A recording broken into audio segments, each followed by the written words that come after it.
আমি আপনাদেরকে আবারও ধন্যবাদ জানাই যে আপনারা পরিশ্রম করে ধৈর্য সহকারে অপেক্ষা করেন এবং ঐকমত্য কমিশনের যে আলোচনা হয় সেটা পুরো জাতিকে আপনারা অবহিত করেন এবং এর মাধ্যমে একটি জাতীয় কনসেনসাস তৈরি, অপিনিয়ন তৈরিতে আপনারা সাহায্য করেন।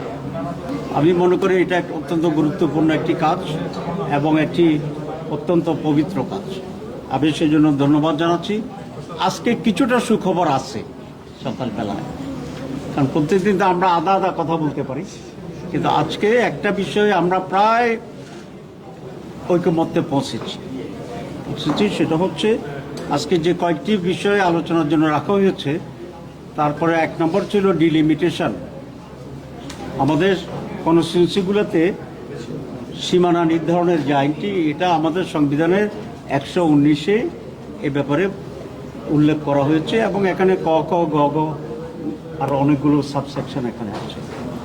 মৌলিক যে বিষয়টা আজকে হয়েছে সেটা হচ্ছে ডিলিমিটেশনের জন্য আগে নির্বাচন কমিশনেই একান্তভাবে এই কাজটি করত। এখানে স্বচ্ছতার জন্যে একটু পরিবর্তন আসছে যে একটা স্পেশালাইজড কমিটি হবে, সেই কমিটি নির্বাচন কমিশনকে সহযোগিতা করবে, সুপারিশ করবে। এটাকে দুই ভাগে ভাগ করা হয়েছে। প্রথম হচ্ছে এইবার যে নির্বাচনটি হবে, ইমিডিয়েট যে ইলেকশন, ত্রয়োদশ ইলেকশন, এই ইলেকশনের জন্য আমাদের বা কমিশনের প্রস্তাবনা ছিল যে একটা বিশেষজ্ঞ কমিটি করবে ইলেকশন কমিশনের আওতায় অধীনে। যেহেতু সময় কম, সেখানে এর ভিতরে ভিন্ন কোনো চিন্তা করার সুবিধা নেই, সেই জন্য ত্রয়োদশ নির্বাচনে একটি বিশেষজ্ঞ কমিটি নির্বাচন কমিশন নিজেই গঠন করবে এবং তাদের সুপারিশ ক্রমেই তারা ডিলিমিটেশনটি করবে। আপনারা জানেন যে বিগত 15 বছরে বহু কনস্টিটিউন্সিকে তছনছ করে দেওয়া হয়েছিল এবং শুধুমাত্র কিছু ব্যক্তির নির্বাচনের সুবিধা করার জন্য। আওয়ামী লীগের পিরিয়ডে এরকম বহু পরিবর্তন হয়েছে।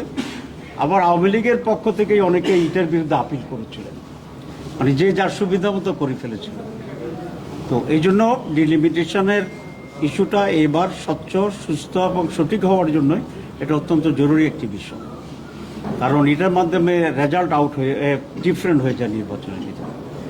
তো এই জন্য আমরা বলেছি এবার under the election commission, under the supervision of the election, under the decision of the election, মানে ইলেকশন কমিশন একটা বিশেষজ্ঞ কমিটি হবে, তারা তাদেরকে অ্যাডভাইস করবে এবং অ্যাকর্ডিংলি তারা যাবে। এবং আপনারা জানেন যে ডিলিমিটেশনের জন্য অনেকগুলো এক্সপার্ট কাজ করতে হয়, জরিপের কাজ যারা এক্সপার্ট তাদের করতে হয়, তারপরে ভৌগোলিক অঞ্চলকে কিভাবে অ্যাডজাস্ট করবো সেই জন্য এক্সপার্টের প্রয়োজন হয়, ভোটের আনুপাতিক দিকগুলো আছে সেগুলোর উপর এক্সপার্ট লোক লাগে। তো সব মিলিয়ে it's a very specialised committee, আমরা সেটা বলেছি।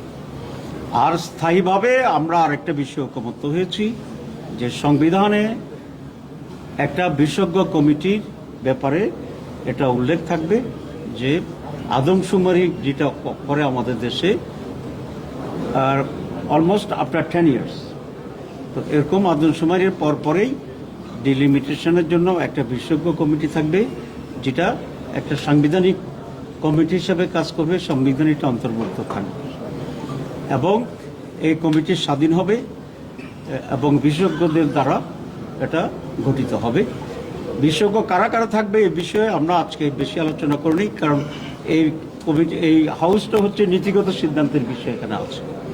তো এটা খুবই একটা ইম্পর্টেন্ট ডিসিশন আজকে আমরা নিয়েছি পার্মানেন্টলি, যে আদমশুমারির পরেই ডিলিমিটেশন হয় এবং সেই জন্য এটা নির্বাচন কমিশনের বাইরে ইন্ডিপেন্ডেন্ট একটি কমিটি গঠন করা হবে।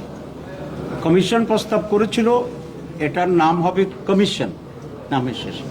এ নিয়ে অনেকে আপত্তি করেছেন, তো সেক্ষেত্রে এটা কমিটি, কমিশনের জায়গায় শব্দটা কমিটি দিয়েই আমরা সকলে ঐকমত্য হয়েছিলাম।